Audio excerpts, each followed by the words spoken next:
you can share what is something you feel like that you're missing in your Christian life. Is there anything missing உங்க வாழ்க்கையில தேவன் எதிர்பார்த்த ஒரு விஷயம் வந்து அது மாதிரி இல்ல அப்படின்னு நீங்க ஏதாவது உணர்ந்திருக்கு, அது மாதிரி நீங்க காரியங்கள் நீங்க பகிர்ந்து கொண்டீங்க நல்லா இருக்கும்.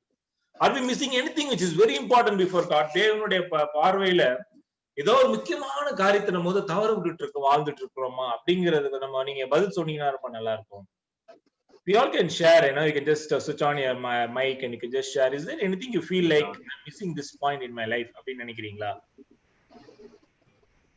கடவுளுக்கான காரியங்களை ஏதாவது ஒரு காரியத்தை நான் வந்து நான் மிஸ் பண்றேன், நான் செய்யல அப்படின்னு ஏதாவது ஒரு காரியம் வாழ்க்கையில ஒண்ணு இருக்கா? Anybody want to share anything? Lately, yeah, bro, Rita here. Yes, lately, sister, I've been thinking that I miss reading God's word. I'm praying and everything, but the God's word is I'm not so much concentrating on. So I feel that's what I'm missing right now.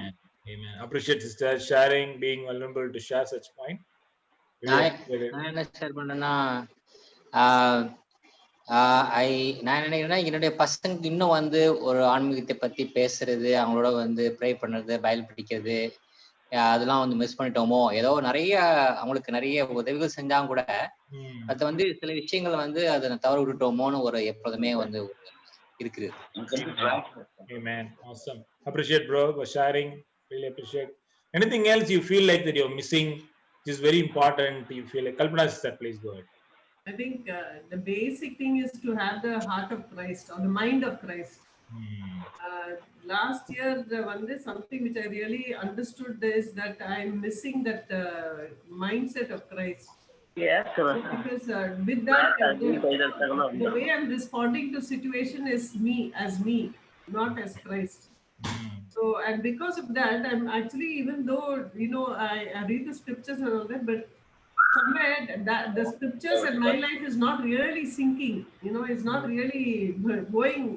It's like two separate things, which is not what it's supposed to be. So it's becoming more and more obvious why Jesus became an example, set an example, in whatever he did.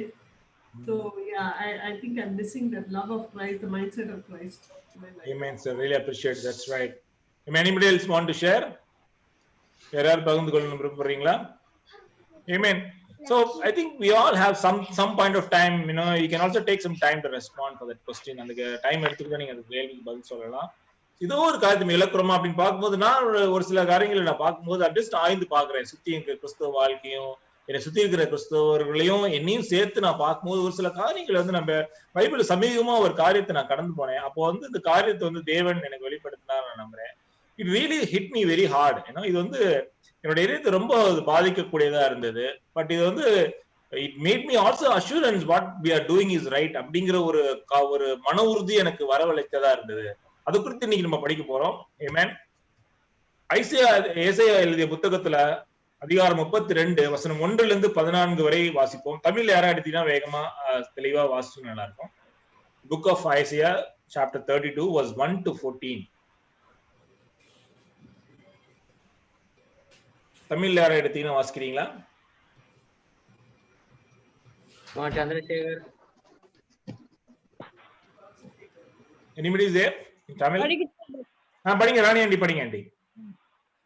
இதோ ஒரு ராஜா நீதியாக அரசாளுவார், பிரபுக்களும் நியாயமாக. ஏசாயா அதிகாரம் 32 aunty. ஏசாயா 32 தான் brother படிக்கிறேன். 1-14 அடுத்த பாடம். பெபாரா இல்ல?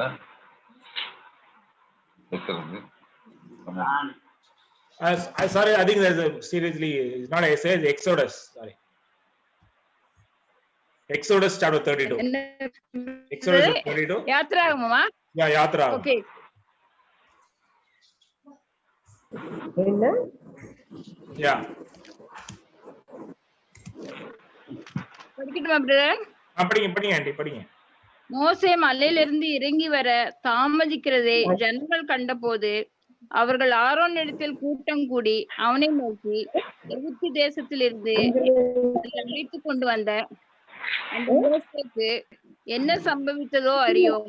ஆதலால் நீர் எழுந்து எங்களுக்கு முன் செல்லும் தெய்வங்களை எங்களுக்காக உண்டு பண்ணும் என்றார்கள். அதற்கு ஆரோன், உங்கள் மனைவிகள், குமாரர் குமாரத்திகளுடைய காதுகளில் இருக்கிற பொன்னணிகளை கழற்றி என்னிடத்தில் கொண்டு வாருங்கள் என்றான். ஜனங்கள் எல்லோரும் தங்கள் காதுகளில் இருந்த பொன்னணிகளை கழற்றி ஆரோனிடத்தில் கொண்டு வந்தார்கள். அவர்கள் கையிலிருந்து அவன் அந்த பொன்னை வாங்கி சிற்ப கருவியினால் கருப்பிடித்து ஒரு கன்றுக்குட்டியை வார்ப்பித்தான். அப்பொழுது அவர்கள், இஸ்ரவேலரே, உங்களை எகிப்து தேசத்திலிருந்து அழைத்து கொண்டு வந்த உங்கள் தெய்வங்கள் இவைகளே என்றார்கள். ஆரோன் அதை பார்த்து அதற்கு முன்பாக ஒரு பலிபீடத்தை கட்டி, நாளைக்கு கர்த்தருக்கு பண்டிகை என்று கூறினான். மறுநாள் அவர்கள் அதிகாலையில் எழுந்து சர்வாங்க தகன பலிகளை இட்டு சமாதான பலிகளை செலுத்தினார்கள். பின்பு ஜனங்கள் புசிக்கவும் குடிக்கவும் உட்கார்ந்து விளையாட எழுந்தார்கள். அப்பொழுது கர்த்தர் மோசேயை நோக்கி, நீ இறங்கி போ, எகிப்து தேசத்திலிருந்து நீ நடத்தி கொண்டு வந்த உன் ஜனங்கள் தங்களை கெடுத்து கொண்டார்கள். அவர்களுக்கு நான் விதித்த வழியை அவர்கள் சீக்கிரமாய் விட்டு விலகினார்கள். அவர்கள் தங்களுக்கு ஒரு கன்றுக்குட்டியை வார்ப்பித்து அதை பணிந்து கொண்டு அதற்கு பலியிட்டு, இஸ்ரவேலரை அழைத்து கொண்டு வந்த உங்கள் தெய்வங்கள் இவைகளே என்று சொன்னார்கள் என்றார். பின்னும் கர்த்தர் மோசேயை நோக்கி, இந்த ஜனங்களை பார்த்தேன், இவர்கள் வணங்கா கழுத்துள்ள ஜனங்கள். ஆகையால் என் கோபம் இவர்கள் மேல் மூளவும் நான் இவர்களை அழித்து போடவும் நீ என்னை விட்டுவிடு, உன்னை ஒரு பெரிய ஜாதி ஆக்குவேன் என்றார். மோசே தன் தேவனாகிய கர்த்தரை நோக்கி, கர்த்தாவே, தேவரின் மகா பலத்தினாலும் வல்லமையுள்ள கையினாலும் எகிப்து தேசத்திலிருந்து புறப்பட பண்ணின உம்முடைய ஜனங்களுக்கு விரோதமாக உம்முடைய கோபம் பற்றி எறிவதென்ன? மலைகளில் அவர்களை கொன்று போடவும் பூமியின் மேல் இராதபடிக்கு அவர்களை நிர்மூலமாக்கவும் அவர்களுக்கு தீங்கு செய்யும் பொருட்டே அவர்களை புறப்பட பண்ணினார் என்று எகிப்தியர் சொல்வானேன். உம்முடைய கோபத்தின் உக்கிரத்தை விட்டு திரும்பி உமது ஜனங்களுக்கு தீங்கு செய்யாதபடிக்கு அவர்கள் மேல் பரிதாபம் கொள்ளும். உமது தாசராகிய ஆபிரகாமையும் ஈசாக்கையும் இஸ்ரவேலையும் நினைத்தருளும். அவர்கள் சந்ததியை வானத்து நட்சத்திரங்களைப் போல் பெருக பண்ணி நான் சொன்ன இந்த தேசம் முழுவதையும் உங்கள் சந்ததியார் என்றென்றைக்கு சுதந்திரத்துக் கொள்ளும்படிக்கு அவர்களுக்கு கொடுப்பேன் என்று உம்மை கொண்டே அவர்களுக்கு ஆணையிட்டு சொன்னீரே என்று கெஞ்சி பிரார்த்தித்தான். அப்பொழுது கர்த்தர் தமது ஜனத்திற்கு செய்ய நின்ற தீங்கை செய்யாதபடிக்கு பரிதாபம் கொண்டார். ஆமேன். ஆமென். சோ ஒரு முக்கியமான ஒரு காரியத்தை அந்த சமீபமா அந்த எக்ஸோடஸ் யாத்ராமம் புத்தகம் படிக்கும் போது ஒரு காரியம் எனக்கு படிக்கும் போது ஒரு ஆணி அடிச்சது போல ஒரு காரியத்தை நான் உணர்ந்தேன். என்ன யோசிச்சு பாருன்னா, இஸ்ரவேலர்கள் எகிப்துல எத்தனோ ஆண்டுகள் அடிமையா இருந்தாங்க. அவங்களுடைய வேதனைகளை தேவன் அவங்களோட கூக்குரல் தேவனுடைய சந்நிதியில வந்ததுனால மோசே மூலமாகவும் ஆர்வம் மூலமாகவும் தேவன் என்ன பண்றாரு, இவ்வளவு பெரிய ஜனங்கள், லட்சக்கணக்கான ஜனங்களை அவரு அந்த அந்த அடிமைத்தன வாழ்க்கையில இருந்து வெளியே கொண்டு வர்றதுக்கு சாதாரணமா கொண்டு வர முடியல. அதனால பெரிய பெரிய அற்புதங்கள், இதுவரைக்கும் அந்த மாதிரி ஒரு அற்புதங்கள் நடைபெறவும் இல்லை, நடைபெறவும் போறதும் இல்லை. அவ்வளவு அற்புதங்களும் அடையாளங்களும் செய்து இந்த மக்களை வெளியே கொண்டு வர்றாரு. கொண்டு வந்து வனாந்தர பகுதியில அவங்களுக்கு பகல்ல ஒரு மேகத்து மூலமாக அவங்கள பாதுகாத்து, அவங்கள அவ்வளவு அக்கறையா தேவன் அவங்களை வழி நடத்திட்டு, அதுக்கு இல்லாம அந்த ரெட் சீக்குள்ளார நடக்க வச்சுட்டு அவ்வளவு ஒரு அற்புதங்களை கண்டு அவ்வளவு லட்சக்கணக்கான ஜனங்கள் ஒரு பகுதியில என்ன நடக்குது அப்படின்னா, அவங்க தேவனை அவங்க சோதனை செய்து பாக்குறாங்க. யோசிச்சு பாருங்க, அவ்வளவு லட்சக்கணக்கான மக்கள் அவங்க கண்ணும் கருத்துமாக தேவன் அவங்கள ஜனங்களை பாதுகாத்துட்டு வர்றாரு. அவங்களுடைய செருப்புகள் கூட தேயப்படவில்லை. அப்படின்னா அவங்க கால்கள் எந்த விதத்திலையும் நோகாதபடிக்கு அவங்க அத்தனை வருடங்களும் அவ்வளவு நாட்களும் இடத்துலயும் பாதுகாத்து வந்த தேவன் அவ்வளவுதான் பொறுமையா இருக்கிறாரு. ஆனா அவங்க என்ன பண்றாங்க, தேவன் மோசே சற்று போய் அந்த அந்த மலையில ஏறி அந்த 10 கட்டளையை தேவன் கொடுக்குற அந்த கட்டளையை வாங்கிட்டு மேல போறாரு. போயிட்டு வர்றது கொஞ்சம் தாமதமாகுது. அந்த அந்த கொஞ்சம் கூட அந்த பேஷன்ஸை இழந்த அந்த மக்கள் அவங்க முடிவு பண்ணிட்டாங்க, இனிமேல் மோசஸ் திரும்பியே வரமாட்டாரு அப்படின்னு. ஏன்னா 32 படிக்கிறோம், when the people saw when Moses was so long in coming down from the mountain, they gathered around Aaron and said, come make us God who will go before us. அவ்வளோ பெரிய தேவனை அவங்க கொஞ்சம் அப்படி யோசிச்சு பார்க்காம ஒரு காரியத்தை முடிவு எடுக்கிறாங்க. மேக்கர்ஸ் காட்ஸ் அப்படிங்கிறாங்க, எங்களுக்குன்னு ஒரு கடவுளை நீங்க செஞ்சு கொடுங்கன்னு சொல்லி ஆரோன் அவங்க பரிந்துரை செய்யறாங்க. ஆரோனும் அவங்களுடைய கோரிக்கையை ஏற்று ஒரு காரியத்தை அவரும் ஒரு பெரிய ஒரு தப்பு ஒரு பாவத்தை அந்த மக்களுக்கு மக்கள் செய்யறதுக்கு அவரும் என்ன பண்றாரு, உறுதுணையா இருந்து என்ன பண்றாரு, ஒரு பெரிய ஒரு ஒரு கண்ணுக்குட்டிய காளைய செய்து தங்கத்தினால செய்து அவங்க எல்லாம் அதை போய் என்ன பண்ணாங்க, வழிபட செய்துட்டாங்க. இத பார்த்துட்டு இருக்கிற அவங்க நினைக்கிறாங்க தேவன் இதை பார்க்கல அப்படின்னு நினைச்சிட்டு ஒருவேளை நினைச்சாங்களான்னு தெரியல. அவ்வளவு ஒரு சில பேர் கிடையாது, 1000 2000 பேர் கிடையாது, லட்சக்கணக்கான மக்கள், 20-30 லட்சம் மக்கள் இருந்திருப்பாங்க நினைக்கிறேன் எனக்கு தெரிந்து. அவ்வளவு பெரிய மக்களும் இவ்வளவு பெரிய தீங்க தேவன் முன்னாடி செய்யறாங்க. ஏன்னா அவங்க என்ன பண்றாங்க, அவங்க கூட அந்த அந்த அந்த காஃப்க்கு அந்த அந்த ஆட்டுக்கு அந்த ஐடலுக்கு அந்த சிலைக்கு என்ன பண்ணாங்களா, இவங்க ஸ்டார்டட் பாவிங் டவுன், அதை அடிப்பணிந்து அவங்களுக்கு அதுக்கு தகன பலியும் செலுத்துறதுக்கு அவங்க முன் வராங்க. இது தேவனோட பார்வையில் ரொம்ப அருவருப்பா இருந்தது. உடனே தேவன் மோசேட்ட சொல்றாரு, they are a stiff necked people. 9ல படிக்கிறோம், they are a stiff necked. இவங்க திருந்தே போறதில்ல, இவங்க திருந்தாத ஒரு ஜனமா இருக்காங்கன்னு சொல்லி பயங்கரமான ஒரு உக்கிரமான நிலையில தேவன் அடையிறத பாக்குறோம். அவர் சொல்றாரு, என்ன சொல்றாரு அப்படின்னா 10, now leave me alone அப்படிங்கிறார். leave me alone so that my anger may burn against them, that I may destroy them அப்படிங்கிறார். நான் அவங்கள அழிக்க போறேன் அப்படிங்கிறார். அப்புறம் சொல்லிட்டு இன்னொன்னு சொல்ற, then I will make you into a great nation. பாருங்க, யோசிச்சு பாருங்க, ஏற்கனவே நடந்தது நோவா மூலமாக உலகம் மூலமா அழித்து, நோவா மூலமாக தேவன் என்ன பண்ற அந்த உலகத்தை சிருஷித்தார். மீண்டுமாக இப்படி ஒரு முடிவை தேவன் எடுக்கிறார். இனிமே நோவா மூலமா கிடையாது, ஓம் மூலமா இன்னொரு நேஷனை நான் உருவாக்க போறேன்னு சொல்லி அவரோட கோபத்தை அங்க படிக்க பாக்குறோம் நம்ம. ஏன்னா அவரால் அந்த சிலை வழிபாடை கொஞ்சம் கூட அவரால் சகித்து கொள்ளவே முடியல. ஏன்னா he is a jealous God பைபிள்ல படிக்கிறோம். அதனால தனக்கு நிகராக கிடைக்கக்கூடிய மகிமையை வேற யாருக்கும் செலுத்தாதபடி செலுத்தும் போது தேவனுக்கு நம்ம கோவாக்கினைக்கு நம்ம எல்லாமே உள்ளாகிற ஒரு காரியம் வேற சூழ்நிலையை பாக்குறோம். அங்க அப்படி சொல்லும் போது மோசேவுடைய அந்த பதில் தான் இன்னைக்கு நம்ம படிக்க போற ஒரு காரியமா இருக்கு. மோசே தேவன்ட்ட புரிஞ்சுக்கிட்டார், தேவன் பயங்கர கோபமா இருக்கார் அப்படின்னு சொல்லிட்டு அவர் தேவன்ட்டே என்ன பண்றாரு, அவர் ஒரு காரியத்தை சொல்லித்தரன்னு சொல்றதோட ஒரு காரியத்தை நினைவு ஊட்டுறாரு. என்ன சொல்றாரு, why should you anger burn against your people? உங்க ஜனத்துக்கு மேலான உங்க கோபம் ஏன் வரணும்? இவ்வளவு வருஷமா நீங்க எஜிப்ட்ல இருந்து அவ்வளவு அற்புதங்கள் செய்து வளமையான கரங்களை கொண்டு அவங்களை அழிக்கிறதுக்கு தான் கொண்டு வந்தீங்களா? மத்தவங்க என்ன சொல்லுவாங்க யோசிச்சு பாருங்க. அந்த ஈஜிப்தியன்ஸ் என்ன சொல்லுவாங்க, இப்ப என்ன பேசுவாங்க, அவங்க அழித்துட்டீங்க பாரு, வெளியே போய் கொள்றதுக்கு தான் மோசம் உங்களை கூட்டு போயிருக்காரு இந்த கடவுள் அப்படின்னு சொல்லி உங்களுக்கு தவறான நேம் வந்துருமோ அப்படின்னு சொல்லி தேவனுடைய கோபத்தை கட்டுப்படுத்துறதுக்கு மோசே தன்னுடைய முயற்சிகளை அவர் செய்யறாரு. தெரிந்தோ தெரியாமலையோ அவருடைய அந்த சம்பாஷணைகளை பாக்குறோம் தேவன் முன்னாடி.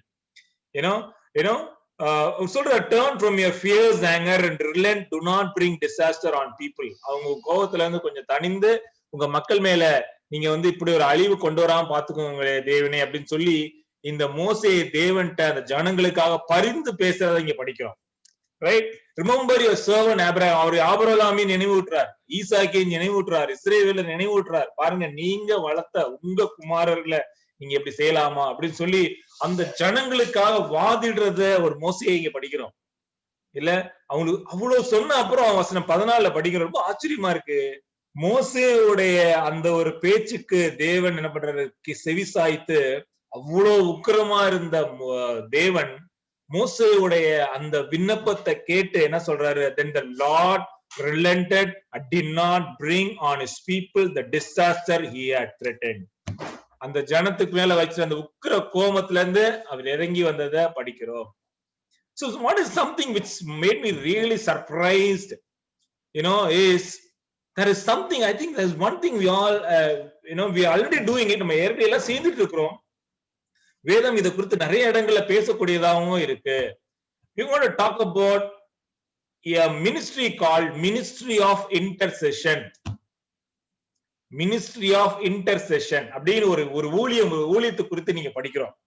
Who will stand in the gap? எசேக்கியேல் 22:30 யாரு இந்த கேப்ல யார் நிக்க போற? என்ன கேப்?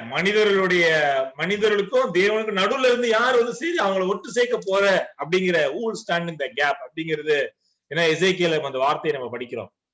இன்னைக்கு இந்த மினிஸ்ட்ரி ஆஃப் இன்டர்செஷன் எவ்வளவு இம்பார்ட்டன்ட், பழைய ஏற்பாட்டு காலத்துல மட்டும் இல்ல, புதிய ஏற்பாட்டு காலத்திலயும் அது எவ்வளவா முக்கியம் வாய்ந்ததுங்கிற காரியத்தை இன்னைக்கு நம்ம படிக்க போறோம். ஏசாயா எழுதிய புத்தகத்துல 59:16 டுடே இன்னைக்கு தேவனுக்கு என்ன எதிர்பார்க்கிறாருன்னா, இன்னைக்கு மனிதர்களுக்காக நம்ம நம்ம கிறிஸ்தவர்களுக்கு தேவன் நம்மளை ஏன் அழைத்தாரு, நம்ம என்னையே அழைத்தாரு அப்படின்னு நம்ம ஒரு கேள்விக்கு நிறைய பதில் இருக்கலாம். அவர் மகிமைக்காக இல்ல அவருடைய ராஜ்யத்தை ஸ்தாபிக்க அப்படின்னு நிறைய காரியங்கள் இருந்தாலும் there's one very important calling for all of us. It is the ministry of intercession. நான் தேவன் நமக்கு நிறைய அழைப்புகளை கொடுத்திருந்தாலும் நம்ம தேவன் நமக்கு வைத்திருக்க ஒரு மெகா பெரிய அழைப்பு என்னன்னா, மத்தவங்களுக்காக இடைப்பட்டு மத்தவங்களுக்காக பரிந்து பேசக்கூடிய அந்த ஊழியத்தை தேவன் இன்னைக்கு நமக்கு கொடுத்திருக்காரு அப்படிங்கிறது நிறைய வசனங்கள் மூலமா இன்னைக்கு நம்ம பார்க்க போறோம். இதனால் உற்சாகப்பட போறோம். ஏசாயா எழுதிய புத்தகத்தை 59:16 படிப்போம். தமிழ் எடுத்துக்கோங்க, இங்கிலீஷ்ல படிக்கிறேன், அதுக்கப்புறம் தமிழ்ல படிங்க. ராணி ஆண்டி படிக்கிறீங்களா? படிக்கிறேன் பிரதர். நான் இங்கிலீஷ்ல வாசிக்கிறேன். He saw that there was no man and wondered that there is no one to intercede. Then his own arm brought him salvation and his righteousness upheld him. தமிழ்ல படிங்க. ஒருவரும் இல்லை என்று கண்டு விண்ணப்பம் பண்ணுகிறவன் இல்லை என்று ஆச்சரியப்பட்டார். ஆதலால் அவருடைய புயமே அவருக்கு ரட்சிப்பாகி அவருடைய நீதியே அவரை தாங்குகிறது. ஆமேன். தேவன் பாருங்களேன், அவர் ஒரு காரியத்தை மனுஷன் தேடுறாருன்னு நினைக்கிறேன். நான் அந்த விஷயத்துல ஒரு தேவனோட அழைப்பையும் என்னால புரிஞ்சுக்க முடியுது. தேவன் என்ன எதிர்பார்க்கிறாருன்னா, இந்த மனிதர்களுக்காக பரிந்து பேசக்கூடிய ஒரு நபரை தேவன் பார்த்து எதிர்பார்த்துட்டு இருக்கிறாருங்கிறது வசனம் மூலமா நம்மளால புரிஞ்சு கொள்ள முடியுது. அது தேவனுக்கு எவ்வளவு இம்பார்ட்டன்ட் அப்படிங்கறதும் இந்த வசனம் நமக்கு வெளிப்படுத்தக்கூடியதா இருக்கு. It's not only important for have important for him. what whom does God wants னு சொன்னால, தேவன் விருப்பப்படக்கூடிய நபர், எதிர்பார்க்கக்கூடிய தேவனுக்கு விருப்பப்படக்கூடிய நபர்கள் யார் அப்படிங்கிற கேள்வியில நம்ம பார்த்தோம். அதுக்கு உண்மையா நிறைய பதில்கள் இருந்தாலும் ஒரு பதில் ரொம்ப பொருந்தக்கூடியதா இருக்குன்னு நினைக்கிறேன். இன்னைக்கு இந்த காலகட்டத்திலையும் பொருந்தக்கூடிய ஒரு காரியம் என்னன்னா, நம்மோட இந்த ஜனங்களுக்காக பரிந்து பேசக்கூடிய விண்ணப்பம் பண்ணுகிறேன் அந்த அந்த இன்டர்சீட் பண்ணக்கூடிய ஒரு நபர்களை தேவன் அந்த ஊழியத்தை செய்யும்படியான ஒரு இருதயம் படைத்த நபர்களை தேவன் தேடிட்டு இருக்காருன்னு எங்களால வேதத்துல ரொம்ப தெளிவா எங்களால புரிந்துக்க முடியுது. ஏசாயா அதிகாரம் 6:8 படிப்போம்.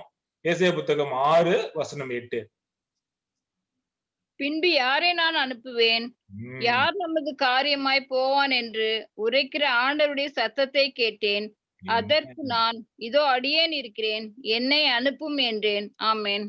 Amen. So யாரை நான் அனுப்புவேன், யார் நமது காரியமாய் போவான் என்று உரைக்கிற ஆண்டவருடைய சத்தத்தை கேட்டேன் அப்படின்னு சொல்லி ஏசாயா தேவனோட சத்தத்தை கேட்டு பேசக்கூடியவரா இருக்கிறார். இன்னைக்கு கடவுள் உடைய சத்தமும் இன்னைக்கு அதே தான் கேட்டுட்டே இருக்க போகுது. என்னன்னா, whom shall I send? யாரு இந்த ஜனங்களை ரட்சிக்கிறதுக்கு இன்டர்சீட் பண்றதுக்கு பரிந்து பேசக்கூடியவர்கள் யார் இன்னைக்கு அப்படின்னு சொல்லி தேவனுக்கு தேடிக்கிட்டே இருக்கிறார். ஆபிரகாமுக்கும் லோத்துக்கு நடந்த ஸ்டோரி நம்ம எல்லாத்துக்கும் தெரியும். லோத்துடைய நகரம் அந்த சோதோம் கொமோராவை அழிக்கும் போது என்னாச்சு, ஆபிரகாம் தன்னுடைய சொந்தக்காரர் ஒருத்தர் அந்த ஊர்ல இருக்காருன்னு சொல்லி தேவனை அந்த அழிக்கக்கூடிய அந்த தூதர்களோட வாதிடுறத பாக்குறோம். ஒருவேளை 50 நீதிமான்கள், 20 நீதிமான்கள், 10 நீதிமான்கள், 1 நீதிமான்கள் அப்படின்னு சொல்லி பரிந்து பேசி அந்த பேரம் பேசுறாரு. பேசி நீங்க அந்த அந்த நகரத்தை காப்பா அப்படின்னு 10 நீதிமான்களுக்காக அந்த நகரத்தை நீங்க காப்பீங்களான்னு சொல்லும் போது தேவன் சொல்றாரு, 10 நீதிமான்களின் நிமித்தமாக நான் காப்பாத்துவேன். பட் என்ன பாயிண்ட் அப்படின்னா, ஒருவேளை ஆபிரகாம் பரிந்து பேசல அப்படின்னா ஒருவேளை லோத்தோட குடும்பத்தை நம்மளால வேதத்துல படித்திருக்கவே முடியாது. அந்த அழிவுக்குள்ளார அவங்களும் உள்ளார போயிருப்பாங்க, அதுதான் உண்மை. பட் என்ன நடந்தது, அவங்க பரிந்து பேசுனதுனால லோத்தும் அவரோட குடும்பமும் காப்பாற்றப்படுது நம்ம படிக்கிறோம். இன்னைக்கு தேவனோட சத்தம், இன்னைக்கு தேவன் நேற்றும் இன்றும் என்றும் மாறாதவரா இருக்கிறாரு. படியினால இன்னைக்கு தேவனோட சத்தமும் கேள்வி இன்னைக்கு அதுதான், whom shall I send? Whom will stand in between the gap? மனிதர்களுக்குடைய ஒரு பிரச்சனை ஒரு சைடு, தேவன்கிட்ட போய் ஒருத்தருக்காக பரிந்து பேசக்கூடிய இந்த ஊழியம் இன்னைக்கும் வேதத்துல இருக்குங்கிறது என்னால தெளிவா புரிஞ்சு கொள்ள முடியுது. So my question for all of you, இன்னைக்கு எல்லாத்துக்கும் என்ன கேள்வி, do you hear God's voice? தேவனுடைய சத்தத்தை இன்னைக்கு உங்க காதுல கேக்குறீங்களா? யார் போவாய் என் காரியமாய் அப்படிங்கிற சத்தம் உங்க காதுல கேட்டுட்டு இருக்கிறா? தேவன் இன்னைக்கு இப்படி ஒரு அழைப்பை எல்லாத்துக்கும் கொடுக்கிறார். இந்த பரம அழைப்பை எல்லாத்துக்கும் பங்கு கொள்ளக்கூடியவர்களா நம்ம எல்லாமே இருக்கிறதுனால நிறைய ஊழியங்கள் நம்ம செய்யறோம். அதுல இப்படி ஒரு ஊழியம், மத்தவங்களுக்காக பரிந்து பேசக்கூடிய, தேவன்கிட்ட போய் முறையிடக்கூடிய ஒரு ஊழியத்தை நம்ம செய்யறது தேவனுடைய பார்வையில பெரிய பிரசித்த பெற்றதுங்கிற காரியத்தை நன்றாக புரிந்து கொள்ள வேண்டும். தொடர்ந்து நம்ம படிப்போம். there are so many ministries, as I told you, there are so many ministries. நிறைய ஊழியங்கள் இருக்கு. ஃபார் எக்ஸாம்பிள் நமக்கு வந்து அற்புதமா நமக்கு வந்து ஏழைகளை உதவி செய்யக்கூடிய அந்த ஹோப் நிறுவனத்தை நம்ம மத்தியில இருக்கிறோம். சிஸ்டர் மலர் சிஸ்டர் நம்மளோட இங்க இருக்கிறாங்க சாட்சியா. இன்னும் நம்ம அவங்களுக்கு எவ்வளவு முயற்சிகள் செய்து அவங்களுடைய தேவைகள் நம்ம வந்து எதிர்கொள்றதுக்கு தயாரா இருக்கிறோம். அது இல்லாம உடம்பு முடியாதவங்களை பாதுகாத்துக்கூடிய இந்த HIV மினிஸ்ட்ரி, சில்ட்ரன்ஸ் மினிஸ்ட்ரி, நம்ம அந்த ஊழியத்தை நம்ம ஹோப் நிறுவனம் மூலமாக உடல் ரீதியான தேவைகளை பூர்த்தி செய்யும்படியான ஊழியம் தேவன் நம்ம சபையில வைத்திருக்கிறது குறித்து நம்ம எல்லாம் ஒவ்வொருத்தரும் பெருமை அடையணும். அதுல நம்மளும் பங்கு கொள்ளணும். கண்டிப்பா இது போல நிறைய ஊழியங்கள் இருந்த போதிலும், ஆத்தும ஆதாயம்ங்கிற ஊழியம் இருந்த போதிலும், உடல் ரீதியான தேவைகளை சந்திக்கக்கூடிய ஊழியம் நம்ம மத்தியில இருந்தாலும், ஆனா எல்லா ஊழியங்களும் தேவனை வந்து பிரியப்படுத்துதுதான். ஆனா யோசிச்சு பாருங்களேன், வேதத்துல சொல்லக்கூடிய ஒரு சில வசனங்களை பற்றி கூர்ந்து கவனிக்கும் போது, ஒரு நல்ல ஒரு தேவன் பாராட்டக்கூடிய, எல்லாத்தையும் தேவன் மினிஸ்ட்ரியும் பாராட்டுறாரு, ஆனாலும் தேவனுக்கு பிடித்த ஒரு ஊழியம்னு ஒண்ணு இருக்கு அப்படின்னா அது வந்து இன்டர்செஷன்ங்கிற ஊழியத்தை நம்ம வந்து ஞாபகம் வச்சுப்போம். லூக்கா எழுதின சுவிசேஷம் அதிகாரம் 31-32 படிப்போம். லூக்கா எழுதின சுவிசேஷம் அதிகாரம் 22 வசனம் 31-32 படிப்போம். ராணியணி நமக்காக படிப்பாங்க. கர்த்தர், சீமோனே சீமோனே, இத கோதுமையை சுலகினால் புடைக்கிறது போல சாத்தான் உங்களை புடைக்கிறதற்கு உத்தரவு கேட்டுக்கொண்டான். நானோ உன் விசுவாசம் ஒழிந்து போகாத படிக்கு உனக்காக வேண்டிக் கொண்டேன். நீ குணப்பட்ட பின்பு உன் சகோதரரை ஸ்திரப்படுத்து என்றார். ஆமேன். ஆமென். யோசிச்சு பாருங்க, இயேசு கிறிஸ்து பூமியில வாழ்ந்துட்டு இருக்க நம்மளை போல ஒரு ரத்தமும் சதையுமாக வாழ்ந்து கொண்டிருந்த போது ஒரு காரியத்தை வந்து செய்யறாரு. என்ன செய்யறாருன்னா, சீமோனுக்காக பரிந்து பேசக்கூடிய அந்த ஜெபத்தை நம்மளால இங்க பார்க்க முடியுது. நானோ உன் விசுவாசம் ஒழிந்து போகாதபடிக்கு உனக்காக வேண்டிக் கொண்டேன். நீ குணப்பட்ட பின்பு உன் சகோதரரை ஸ்திரப்படுத்து என்றார். அப்ப இயேசு கிறிஸ்து பூமியில வாழும்போது அவர் செய்த நிறைய ஊழியங்களை, ஒரு ஊழியம் என்னன்னா மத்தவங்களுக்காக பரிந்து பேசக்கூடிய ஒரு ஊழியத்தை, அவரு இன்டர்சீட் பண்றக்கூடிய ஊழியத்தும் இயேசு கிறிஸ்து பூமியில செய்திருக்கிறார் நம்மளால இங்க பார்க்க முடியுது. ரொம்ப ரொம்ப இம்பார்ட்டன்ட் நான் ஃபீல் பண்றேன். ஒருத்தருக்காக விண்ணப்பம் செய்யக்கூடிய ஊழியம் வந்து ஒரு உன்னதமான ஊழியம். நான் வந்து எல்லாத்துக்கும் சொல்ல நான் கடமைப்பட்டிருக்கிறேன். ஏன்னா இன்னைக்கு நம்ம வந்து இந்த சென்னை சீஷர்கள்ங்கிற குரூப்ல நம்ம பார்க்க போறோம், நிறைய தேவைகளை வந்து நிறைய பேர் போடுறாங்கல்ல, இவங்க உடம்பு முடியல, அவங்க உடம்பு முடியல அப்படின்னு பார்க்கும்போது நிறைய பேர் வந்து முன் வந்து விசேஷமா கல்பனா சிஸ்டர் அந்த மினிஸ்ட்ரி வந்து அவங்க எடுத்து அதை லீட் பண்றது பார்க்கறது ரொம்ப சந்தோஷமா இருக்கு. ஏன்னா நமக்கு இப்படிப்பட்ட ஒரு இருதயங்கள் படைத்த சகோதர சகோதரிகள் நம்ம மத்தியில் இருக்கும்போது ரொம்ப சந்தோஷமா இருக்கு. இது தேவன் விருப்பப்படக்கூடிய ஒரு ஊழியங்கிறத உங்கள்கிட்ட நான் சொல்றேன். ஆக்சுவலா உங்களை உற்சாகப்படுத்துறேன். இப்படி ஒரு எண்ணம் உங்களுக்கு இருக்குன்னா, இவருக்கான ஜெபம் செய்யணும், இவரை சென்று நான் சந்திக்கணும், இவருக்கான வந்து நான் உபவாசம் இருக்கணும், இவருக்காக நான் ஜெபம் செய்ய போறேன், இவருக்காக எல்லாம் சேர்ந்து ஜெபம் செய்வோம் அப்படின்னு உற்சாகப்படுத்தக்கூடிய உங்களுடைய இருதயம் உங்கள்ட்ட இருந்துச்சு அப்படின்னா, தேவன் இப்படிப்பட்ட ஊழியத்தை குறித்து அடைவாருங்கிறத அவங்க எல்லாத்தையும் உற்சாகம். சரி, ஏன் அப்படின்னா கிறிஸ்து பூமியில வாழ்ந்த போது அவரு அதுதான் செய்தார். ஆமென். சோ 1 திமோத்தி அதிகாரம் 2:1-6 படிக்கலாம். பாருங்களேன், இது ஒரு காரியத்தை நமக்கு தேவனுக்கு பிடித்த ஊழியங்கிற விஷயம் எப்படி நான் புரிஞ்சுக்கிட்டேன் அப்படின்னு அந்த வசனத்துல நான் புரிஞ்சுக்கிட்டேன். 1 திமோத்தி அதிகாரம் 2:1-6 படிப்போம். நான் பிரதானமாய் சொல்லுகிற புத்தி என்னவெனில், எல்லா மனுஷருக்காகவும் விண்ணப்பங்களையும் ஜெபங்களையும் வேண்டுதல்களையும் ஸ்தோத்திரங்களையும் பண்ண வேண்டும். நாம் எல்லா பக்தியோடும் நல்லொழுக்கத்தோடும் கலகமில்லாமல் அமைதியிலுள்ள ஜீவனம் பண்ணும்படிக்கு ராஜாக்களுக்காகவும் அதிகாரமுள்ள யாவருக்காகவும் அப்படியே செய்ய வேண்டும். நம்முடைய இரட்சகராகிய தேவனுக்கு முன்பாக அது நன்மையும் பிரியமுமாய் இருக்கிறது. எல்லா மனுஷரும் ரட்சிக்கப்படவும் சத்தியத்தை அறிகிற அறிவை அடையவும் அவர் சித்தம் உள்ளவராய் இருக்கிறார். தேவன் ஒருவரே, தேவனுக்கும் மனுஷருக்கும் மத்தியஸ்தரும் ஒருவரே.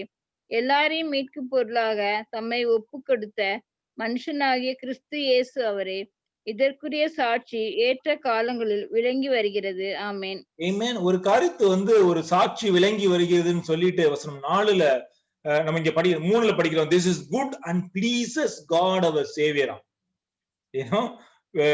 என்ன அவருக்கு பிடித்த ஊழியம் என்னன்னா, நான் பிரதானமாய் சொல்லுகிற புத்தி என்னவெனில், பால் திமோத்திக்கு வந்து ஒரு அட்வைஸ் கொடுக்குறாரு. பிரதர், நீங்க நிறைய மினிஸ்ட்ரி பண்றீங்க, great, but also urge you, நான் பிரதானமா ஒரு விஷயம் சொல்றேன் பிரதர் டிமோத்தி அப்படின்னு சொல்லி டிமோத்திக்கு ஒரு அட்வைஸ் கொடுக்குறாரு. முக்கியமான அட்வைஸ் என்னன்னா, எல்லா மனுஷருக்காகவும் விண்ணப்பங்களையும் ஜபங்களையும் வேண்டுதல்களையும் ஸ்தோத்திரங்களையும் பண்ண வேண்டும் அப்படிங்கிறார்.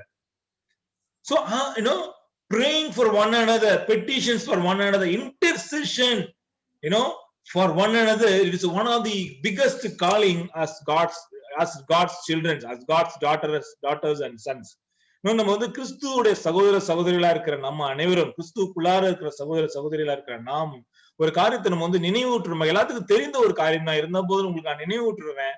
ஒருத்தங்களுக்காக ஜெபம் செய்யக்கூடிய ஊழியம் வந்து ஒரு மகா பெரிய ஊழியம்ங்கிற விஷயத்த உங்களுக்கு நான் நினைவூத்துறேன். அது மட்டும் இல்லாம வசனம் 3 சொல்லுகிறது போல இது எப்படிப்பட்ட ஊழியமா, நம்முடைய இரட்சகராகிய தேவனுக்கு முன்பாக அது நன்மையும் பிரியமுமா இருக்கிறது அப்படின்னு சொல்லி பால் திமோத்திக்கு அட்வைஸ் பண்றாரு. பால் பாருங்க, பால் எவ்வளவு கிறிஸ்துக்குள்ளார கிறிஸ்துவை அதிகமாக நேசித்த, கிறிஸ்துவும் அதிகமாக நேசித்த அப்போஸ்தலரா ஒன்னா இருக்கிற இந்த பவுல், அவருக்கு ஒரு காரியம் விளங்கிருச்சு. என்னன்னா, ஒருத்தருக்கு ஒருத்தருக்காக ஜெபம் செய்யக்கூடிய ஒரு அன்பு இருக்குல்ல, அது உண்மையான அன்பு, அது ஒரு பெரிய ஊழியம் அப்படிங்கிற விஷயத்த அவர் வந்து பால் திமோத்திக்கு எழுதக்கூடியவரா இருக்கிறார். சரி, யோசிச்சு பாருங்க, நம்ம இன்னைக்கு நம்மளுடைய ஜபத்துல மத்தவங்களுக்காக ஜபம் செய்யக்கூடிய பர்சன்டேஜ் எத்தனை அப்படின்னு உங்கள்ட்ட நான் எல்லாத்தையும் கேட்கிறேன். ஏன்னா we should not say God will take care. அவங்களை கடவுள் பார்த்துப்பாரு அப்படின்னு சொல்லிட்டு ஜபத்துல ஜபம் பண்ணாம இருக்கவே கூடாது. ஏன்னா I know we all have a practice. நம்ம சபையில ஐசிசி சபையில வந்து ஒரு மகா பெரிய ஒரு வெளிப்படுத்தல் எல்லாத்துக்கும் டே 1ல இன்னைக்கு வரைக்கும் என்ன கிடைச்சிருக்கு அப்படின்னா, நம்மகிட்ட இருக்க ஒரு நல்ல பழக்கம் சொல்றேன். என்னன்னா, மத்த சபையில இருந்து வந்தவங்களுக்கும் இது வந்து ஒரு சாட்சி, அவங்களும் சொல்லுவாங்க. என்ன அப்படின்னா, அந்த ஒருத்தருக்கான ஜெபம் செய்யக்கூடிய அந்த காரியம், அந்த ஊழியம் பாத்தீங்கன்னா நம்ம சபையில அதிகமா நம்ம செய்யறோம். மத்த சபைகள் என்ன பண்ணுவாங்க, அவங்க குடும்பத்துக்காக ஜெபம் செய்வாங்க. ஏன்னா அவங்க குடும்பத்துல உள்ள அதுவும் நல்ல விஷயம்தான். ஆனா நம்ம குடும்பத்தையும் மீறி இந்த முதல் குடும்பமாகிய கிறிஸ்துவ குடும்பத்துக்காக ஜெபம் செய்யக்கூடிய அந்த பழக்கம் நம்ம சபையில அதிகமா காணப்படுது. நம்மளோட பிரேயர் லைஃப் ஸ்டைலே பார்க்கும்போது, நம்ம ஃபேமிலிக்காக ஜெபம் செய்யறதுக்கு முன்னாடி முதலாவது கிறிஸ்துக்குள்ளா இருக்கிற குடும்பங்களுக்கு முதலாவது ஜெபம் செய்யக்கூடிய பழக்கம் ஒவ்வொருத்தருக்கும் இன்னைக்கு நமக்கு இருக்கு. இது நீங்க எப்படி தெரிஞ்சுக்கலாம்னா, நீங்க ஒருத்தரோட ஜெபம் பண்ணும்போது நீங்க புரிஞ்சுக்கலாம்.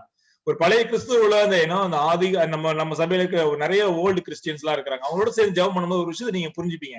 ஒரு சங்கதியை உங்களுக்கு வெளிப்படும். என்னன்னா, அவங்க எல்லாருமே, இப்ப நானும் நிறைய முதலாவது என்னுடைய சபை தலைவர்களுக்காக ஜெபம் செய்வேன், மினிஸ்ட்ரிக்காக ஜெபம் செய்வேன். ஏன்னா நம்ம இந்த இந்தியாவை வழி நடத்தக்கூடிய, உலகத்தை வழி நடத்தக்கூடிய தலைவர்களுக்காக எல்லாத்துக்கும் ஜெபம் செய்துதான் என்னுடைய குடும்பங்கிறது கடைசியில தான் வரப்போகுது. சோ இது ஒரு மேன்மையான ஒரு காரியம்ங்கிற விஷயத்தை நாம் புரிந்து கொள்ள வேண்டும். தேவன் இதை குறித்து பெருமைப்படுவார் அப்படிங்கிற குறித்து நாம் பாராட்டினா நம்ம வந்து புரிந்து கொள்ள வேண்டும். ஒரு சபையில வந்து ஒரு காரியத்துக்காக ஜெபம் செய்ய சொல்லுங்க அப்படின்னு பண்ணும்போது நம்ம எல்லாம் முந்தி கொண்டு உற்சாகமாக ஜெபம் செய்ய வேண்டியது நம்முடைய கடமையா இருக்குங்கிறத புரிந்து கொள்ள வேண்டும். சமீபமா பார்க்கும்போது நம்முடைய சபை தலைவர் தினேஷ் பாத்தீங்கன்னா, அவர் உடம்பு முடியாத போது என்ன நடந்தது, உலகம் முழுவதும் அவருக்காக நம்ம ஜெபம் பண்ணாங்க. உலகம் முழுவதும் ஜெபம் பண்ணாங்க. 21 days or 22 days he was in ICU. அவர் அந்த ஐசியூல வந்து ஜெபம் நம்ம செய்ய அவர் அங்க வந்து எந்திரிக்கிறார் அப்படின்னு தான் நான் சொல்றேன். இன்னைக்கு ஒரு பெரிய சாட்சியா நம்ம முன்னாடி நிக்கிறாரு அவரு. ரைட். சோ இது வந்து நம்ம செய்யக்கூடிய ஒரு மேன்மையான ஊழியம்ங்கிறத நம்ம புரிந்து கொள்ள வேண்டும். இந்த ஊழியத்துல நம்ம பெருகி இன்னும் கூட நிறைய செய்யறதுக்கு நம்ம முயற்சி எடுக்க வேண்டும். சோ இந்த ஊழியம் தேவனை அதிகமாக பிரியப்படுத்தக்கூடிய ஒரு காரியமா இருக்கு, ஒரு ஊழியமா இருக்கிறதுனால அவங்க எல்லாத்தையும் நான் தொடர்ந்து மீண்டுமாக உற்சாகப்படுத்துறேன். மத்தவங்களுக்காக மத்தவங்களுக்காக விண்ணப்பங்கள் மூலமாக பரிந்து பேசுறதுக்கு என்னைக்குமே நம்ம மறந்துடக்கூடாது. தொடர்ந்து இன்னொரு வசனங்களை படிப்போம். ரோமர் எழுதிய புத்தகம், ரோமர்கள் எழுதிய நிருபத்துல இருந்து படிப்போம். அதிகாரம் 8, 26, 27 படிப்போம். எல்லாம் இருக்கிறீங்க நம்புறேன், கேட்டுட்டு இருக்கீங்க நம்புறேன். ஆசம். அந்தபடியே ஆவியானவரும் நமது பலவீனங்களில் நமக்கு உதவி செய்கிறார். நாம் ஏற்றபடி வேண்டிக் கொள்ள வேண்டியது இன்னதென்று அறியாமல் இருக்கிறபடியால் ஆவியானவர் தாமே வாக்கு கடங்காத பெருமூச்சுகளோடு நமக்காக வேண்டுதல் செய்கிறார். ஆவியானவர் தேவனுடைய சித்தத்தின்படியே பரிசுத்தவான்களுக்காக வேண்டுதல் செய்கிறபடியால் இருதயங்களை ஆராய்ந்து பார்க்கிறவர் ஆவியின் சிந்தை இன்னதென்று அறிவார். ஆமேன். இன்னொரு சுவாரஸ்யமான விஷயம் வேதத்துல இருந்து நான் கண்டுபிடிச்ச விஷயம் என்னன்னா, நம்ம எல்லாம் யோசிச்சுட்டு பரிசுத்த ஆவியானவர் நீங்க என்ன செய்து கொண்டிருக்கிறான்னு யாராவது கேட்டீங்கன்னா இப்படி பதில் நீங்க எல்லாம் சொல்லணும். என்னன்னா, அவர் என்ன பண்ணிருக்காரு அப்படின்னு நீங்க கேட்கலாம். அவர் என்ன பண்ணிட்டு இருக்காருன்னு பாருங்களேன். அவர் என்ன பண்ணிட்டு இருக்காரு, வசனம் 26ல நான் வந்தபடி ஆவியானவரும், இயேசு ஏற்கனவே சரீரபூர்வமா இருக்கும் போது அவர் அதை செய்யறாரு. இன்னைக்கு அவரு உயிர் தெழுந்த பிறகு ஆவியானவர் நம்ம மேல வந்து அவர் என்ன பண்ணிட்டு இருக்கிறாரு, அந்தபடியே ஆவியானவரும் நமது பலவீனங்களில் நமக்கு உதவி செய்கிறார். நாம் ஏற்றபடி வேண்டிக் கொள்ள வேண்டியது என்னவென்று அறியாமல் இருக்கிறபடியினால் ஆவியானவர் தாமே வாக்கு கடங்காத பெரு மூச்சுகளோடு நமக்காக வேண்டுதல் செய்கிறார். என்ன விஷயம்னா, இந்த ஊழியத்துல பங்கு கொள்றதுக்கு எல்லாருமே முன்வரத பார்க்கிறோம். முதலாக பெருசாக பார்க்கும்போது ஆவியானவர் தாமே வந்து இந்த ஊழியத்தை தொடங்குறத படிக்கிறோம். அவர் என்ன பண்றாரு, நமக்காக தேவன்ட பரிந்து பேசிட்டு இருக்கிறார். அவரு முன்னாடி பார்த்தோம் இயேசு கிறிஸ்து ஏன்னா பேதருக்காக பரிந்து பேசுறத படிக்கிறோம். இங்க படிக்கிறோம் ஆவியானவர் நமக்காக நம்ம தேவைகளுக்காக பரிந்து பேசுறத படிக்கிறோம். அப்போ ஆவியானவர் செய்த ஊழியம் என்ன, அவரும் இந்த பரிந்து பேசக்கூடிய ஊழியத்துல அவரும் பங்கு கொண்டிருக்கிறாரு. எவ்வளவு பங்கு கொள்றாருங்கிறத வசனம் ரொம்ப தெளிவா நமக்கு சொல்லக்கூடியதா இருக்கு. அப்படின்னா என்ன meaning? Intercession is a spirit driven in us for others. ஆவியானவர் தாமே நம்மளோட வந்து மத்தவங்களுக்காக ஜெபம் செய்யறதுக்கு நம்மளை உற்சாகப்படுத்தக்கூடியவரா இருக்கிறார். So whenever you pray for others, you become spiritually driven. நீங்க என்னைக்கெல்லாம் நீங்க மத்தவங்களுக்காக நீங்க பரிந்து பேசுற எப்பப்பெல்லாம் அந்த இருதயம் படைத்தவங்களா இருக்கிறீங்களோ அப்போ நீங்க உங்களால புரிஞ்சுக்கலாம் என்ன, நீங்க ஆவியினால உந்தப்பட்ட அந்த காரியங்களை செய்றீங்கிறது அது ஒரு சாட்சியா உங்களுக்கே அது அமைய போகுது. Right? So if you feeling like I want to be driven by spirit, pray for one another. If you feel like I want to grow in spirit, நான் வந்து ஆவியில வளரணும், தேவனை மேல ஆவி மேல ஊத்தணும் அப்படின்னு நீங்க அந்த ஒரு உற்சாகமான இருதயம் இருந்துச்சுன்னா நீங்க என்ன செய்ய வேண்டிய முதலாவது காரியம், மத்தவங்களுடைய தேவைகளுக்காக முக்கியத்துவம் கொடுத்து, சபைகளுக்கான தேவைகளை முக்கியத்துவம் கொடுத்து, மத்தவங்களுடைய வேதனையை முக்கியத்துவம் கொடுத்து, மத்தவங்களுக்காக பரிந்து பேசக்கூடிய ஊழியத்தை ஒவ்வொரு செய்யும்படியாக நான் உங்களை எல்லாத்தையும் நான் உற்சாகப்படுத்துகிறேன். எனது தேவனுக்கு உகந்த ஊழியம். இரண்டாவது ஆவியானவர் தாமே தேர்ந்தெடுத்த ஒரு ஊழியமாகவும் இது இருக்கு. அது மட்டும் தொடர்ந்து படிப்போம். யாக்கோபு அதிகாரம் 5 புத்தகம் யாக்கோபு, ஏன்னா இயேசு கிறிஸ்துவோட சொந்த சகோதரருக்கு யாக்கோபு எழுதின புத்தகத்துல அவர் படிப்போம். 5:16 படிப்போம். ஜேம்ஸ் சாப்டர் 5:16 படிப்போம். நீங்கள் சொஸ்தமடையும்படிக்கு உங்கள் குற்றங்களை ஒருவருக்கொருவர் அறிக்கையிட்டு ஒருவருக்காக ஒருவர் ஜெபம் பண்ணுங்கள். நீதிமான் செய்யும் ஊக்கமான வேண்டுதல் மிகவும் பலனுள்ளதா இருக்கிறது. மீண்டும் மீண்டுமாக வசனங்கள் வந்து அதை குறித்து பெருசா பேசுறத படிக்கிறோம். அப்ப இதுக்கு எவ்வளவு வெயிட்டேஜ் மினிஸ்ட்ரியில இருக்குன்னு பாருங்களேன். ரைட்? நீங்க சுத்தமாகும்படிக்கு உங்கள் குற்றங்களை ஒருவருக்கு அறிக்கையிட்டு ஒருவருக்காக ஒருவர் ஜெபம் பண்ணுங்கள் அப்படிங்கிற என்ன ஆகுமா? அப்படி பண்ணும் போது நீதிமான் செய்யும் ஊக்கமான வேண்டுதல் மிகவும். இதுல ஒரு விஷயத்த நான் உங்களுக்கு சொல்ல விரும்புறேன். எத்தனை பேர்லாம் வந்து எல்லாத்துக்கும் நீதிமான ஆகணும், எல்லாத்துக்கும் விருப்பம் இருக்கா இல்லையா? எல்லாத்துக்கும் விருப்பம் இருக்கு. நான் நீதிமானா இருக்கணும்னு நீங்க விருப்பப்படுறீங்களா இல்லையா? அப்படின்னு நீதிமானா நீங்க ஆக்கணும் அப்படின்னா எது உங்களை நீதிமானா ஆக்க போகுதுங்கிற காரியம் உங்களுக்கு புரிந்து கொள்ள வேண்டும். அப்படிதானே? அப்போ எந்த காரியம் உங்களை நீதிமானா மாத்தும் அப்படின்னா நீங்க மத்தவங்களுக்காக ஜெபம் செய்யும் போது நீங்க நீதிமானாக தேவனுக்கு காட்சி அளிக்கிறீங்க. அப்படிதானே அர்த்தம் இருக்கு? So we become more righteous when we pray for others. Right? That is the Bible. The Bible says the prayer of the righteous person has great power னு சொல்லக்கூடிய வசனத்துக்கு கொஞ்சம் மேல பார்க்கும்போது ஒருத்தருக்காக ஜெபம் பண்ணுங்கன்னு படிச்சு அதுக்கப்புறம் prayer of the righteous person னு சொல்லுது. அப்படின்னா என்ன அர்த்தம் அப்படின்னா நம்ம மத்தவங்களுக்காக பரிந்து பேசும்போது, மத்தவங்களுக்காக நீங்க ஜெபம் செய்யும் போது நீங்கள் தேவனுடைய பார்வையில நீங்க ஒரு நீதிமானாக மாற்றப்படுவீங்கள் அப்படிங்கறதுதான் அது நற்செய்தி நம்ம எல்லாத்துக்கும். So the more you pray for others, intercede for others, fast for others, we become righteous people for God. Amen, church? Amen. We need to be fired up. We need to be spiritually strong and mature. We become even stronger and stronger when we keep others' needs, in your prayers. ஒரு mature people ஓட prayer வந்து அவங்களுக்காக அவங்க pray பண்ணிக்கவே மாட்டாங்க. They always pray for others. So that will be one of the prime. Even Paul உடைய நிருபங்களை பார்க்கும்போது அவர் நிறைய இடத்துல ஜெபம் செய்யறார். மத்தவங்களுக்காக அவர் பார்த்தீங்கன்னா இருதயத்தை ஊற்றி ஜெபிக்கிறத நம்ம படிக்கிறோம். Right? So அந்த அளவுக்கு இந்த ஊழியமானது அவ்வளவு இம்பார்ட்டன்ட் வாய்ந்ததா இருக்கிறத புரிந்து கொள்ள வேண்டும். இட்ஸ் ஸ்பிரிட் ட்ரிவன் அப்படின்னு படித்தோம். அடுத்தது இன்னொன்னு படிப்போம். அப்போஸ்தலர் அதிகாரம் 12 4-7 படிப்போம்.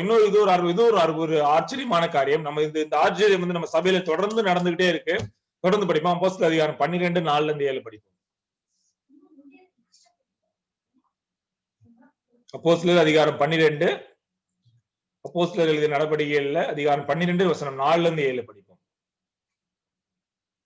ராணி இருக்கீங்களா?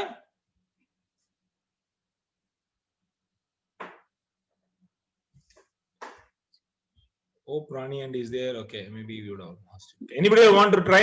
வேற யாராவது வாசிக்கிறீங்களா? நான் படிக்கட்டுமா? படிங்க ஆண்டி. அவனை பிடித்து சிறைசாலையிலே வைத்து பாஸ்கா பண்டிகைக்கு பின்பு ஜனங்களுக்கு முன்பாக அவனை வெளியே கொண்டு வரலாம் என்று எண்ணி அவனை காக்கும்படி வகுப்புக்கு 4 போர் சேவகராக ஏற்படுத்திய 4 வகுப்புகளின் வசமாக ஒப்புவித்தான். அப்படியே பேதுரு சிறைசாலையிலே காக்கப்பட்டிருக்கையில் சபையார் அவனுக்காக தேவனை நோக்கி ஊக்கத்தோடு ஜெபம் பண்ணினார்கள். ஏரோது அவனை வெளியே கொண்டு வரும்படி குறித்திருந்த நாளுக்கு முந்தின நாள் ராத்திரியிலே பேதுரு 2 சங்கிலிகளினாலே கட்டப்பட்டு 2 சேவகர் நடுவே நித்திரை பண்ணி கொண்டிருந்தான். காவற்காரரும் கதவுக்கு முன்னிருந்த சிறைச்சாலையை காத்து கொண்டிருந்தார்கள். அப்பொழுது கர்த்தருடைய தூதன் அங்கே வந்து நின்றான். அறையிலே வெளிச்சம் பிரகாசித்தது. அவன் பேதுருவை விழாவிலே தட்டி சீக்கிரமா எழுந்திரு என்று அவனை எழுப்பினான். உடனே சங்கிலிகள் அவன் கைகளில் இருந்து விழுந்தது. ஆமென். ஒரு ஆச்சரியமான ஒரு காரியத்தை இங்க படிக்கிறோம். ஆக்சுவலா ஒரு நாள் நினைச்சு ஒரு பிரச்சனையில பேதுருவை வந்து சிறைச்சாலையில அடைச்சிடுறாங்க.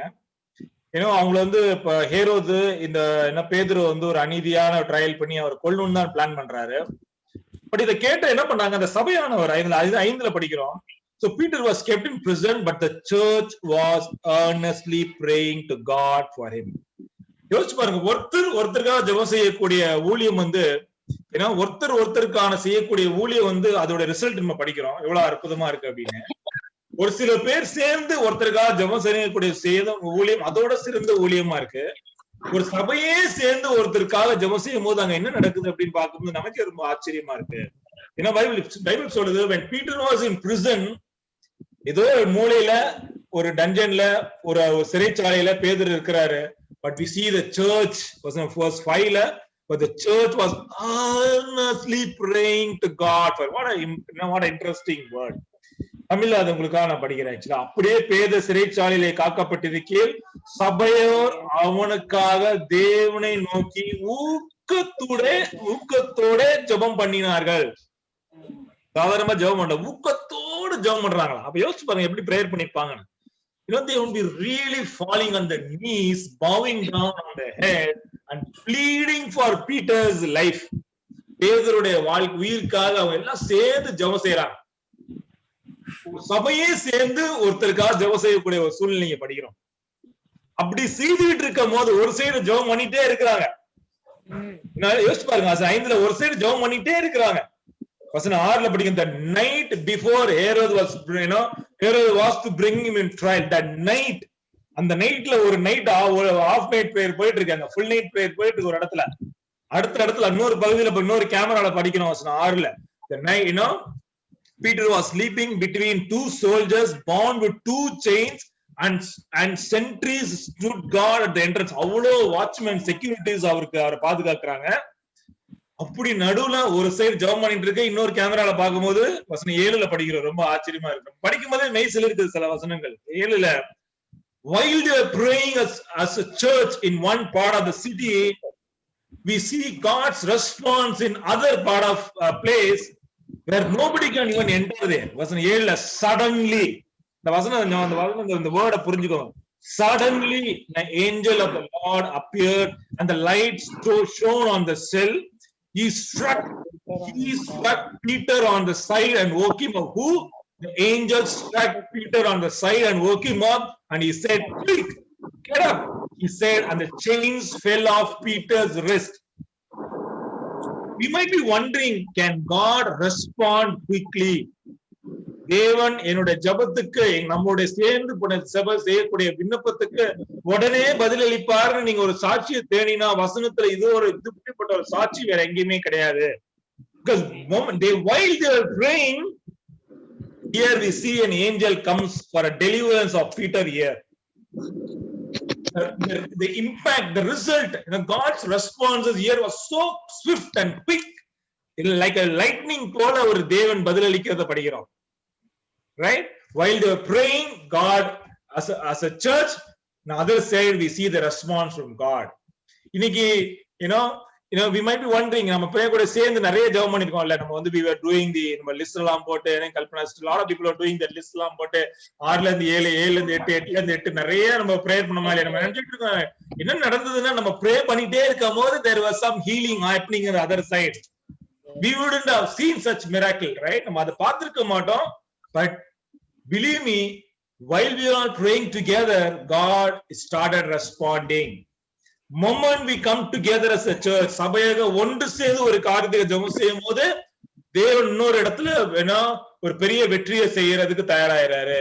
So today the point that we need to carry today, brothers, moment you see a prayer request in our church group or in WhatsApp or in ministry group, நம்ம சபையில இருக்கிற சீஷர்கள் குரூப்லயோ சபையிலயோ வாட்ஸ்அப்லயோ ஒரு ஜெப விண்ணப்பம் வரும்போது, don't take more time, brothers and sisters. Pray even at that point of time. Quickly close your eyes and pray, God, please heal such person, save him from trouble. அப்படிங்கிற ஜெபத்தை pray for, take some moment quickly and pray for such wonderful need, because God can, God alone can do miracle, brothers and sisters. The world cannot. What we understand from corona is very simple. The message of corona is very, very simple for all of us. Corona மூலமா நம்ம கற்றுக்கொள்ள விஷயம் ஒரே விஷயம் தான். இன்னைக்கு மனித காப்பாத்துறதுக்கு எந்த சக்தியுமே கிடையாது. தேவனை தவிர எந்த சக்தியுமே மனுஷனுக்கு கிடைக்கல அப்படிங்கிற சத்தியத்தை தான் நீங்க நம்ம புரிஞ்சுக்கிட்டோம் நல்லா. Right? The tiny virus we can't even see. Nobody can see. ஒரு பார்க்க முடியாத ஒரு வைரஸ் உலகத்தையே நீங்க ஆட்டி அசைச்சிட்டு இருக்கு அப்படின்னா யோசிச்சு பாருங்க, தேவனுடைய கரம் எவ்வளவு வல்லமையா இருக்குன்னு யோசிச்சு பாருங்க.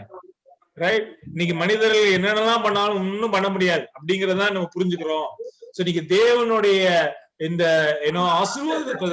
ஆசீர்வாதம் தவிர வேற எதுவும் நமக்கு காப்பாற்ற முடியாது, கரத்தை தவிர வேற எந்த கரமும் நமக்கு உதவி செய்ய முடியாது அப்படிங்கறது நம்மளால தெளிவா புரிந்து கொள்ள முடியுது இந்த காலகட்டத்துல.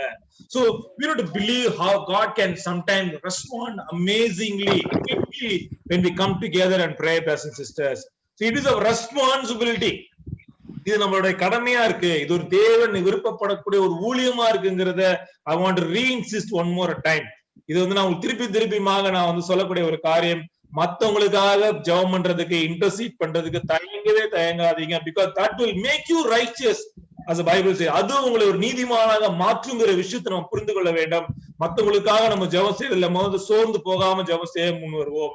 இன்னைக்கு few things as I complete, as I wind up, one of the questions I have is today, can you hear God's voice of hearing who will go for me and intercede for people? மத்தவங்களுக்காக பரிந்து பேசக்கூடிய நபர் இன்னைக்கு இருக்கிறாங்களா அப்படிங்கிற தேவனோட சத்தம் காதுல இன்னைக்கு கேக்குதா? Amen. Let's answer for it, that God's voice. Let us respond by doing some action points, as we pray for others. So can we grow in the ministry of intercession? நமக்கு நிறைய ஊழியங்களை நிறைய தேவன் கொடுத்திருந்தாலும் நமக்கு இந்த மத்தவங்களுக்காக ஜெபம் செய்ய ஊழியங்கிற ஊழியம் வேதத்துல ஒரு முக்கியமான ஊழியங்கிறத புரிந்து கொண்டு இந்த ஊழியத்துல நம்ம பெருகிறதுக்கு முயற்சி எடுப்போம். Other ministry also very important. மத்த ஊழியங்களும் ரொம்ப இம்பார்ட்டன்ட் தான். Saving the lost, helping the poor, healing the sick, building each others எல்லாமே முக்கியம் வாய்ந்தது தான். பட் டோன்ட் ஃபர்கெட், தேவனை தயவுபடுத்தக்கூடிய ஊழியம்னு வேதம் சொல்லக்கூடியது என்னன்னா, மத்தவங்களுக்காக பரிந்து பேசக்கூடிய ஊழியம் தான் தேவன் விருப்பக்கூடிய ஊழியங்களை புரிந்து கொள்ள வேண்டும். மத்தவங்களுக்கு தேவைக்காக, மத்தவங்களுடைய வேதனைகளுக்காக நீங்கும்படியாக, மத்தவங்களுடைய வியாதிகள் நீங்கும்படியாக ஜெபம் செய்யக்கூடிய உன்னதமான ஊழியத்தை ஒவ்வொருவரும் செய்யும்படியாக உங்க எல்லாத்தையும் நான் இயேசு கிறிஸ்து நாமத்துல உற்சாகப்படுத்துகிறேன். I hope you learn something from this lesson. God bless you. Thanks for the opportunity for listening. Thanks for our ministry, Adayar Ministry, joining with us. God bless you. Thank you. Amen. Awesome.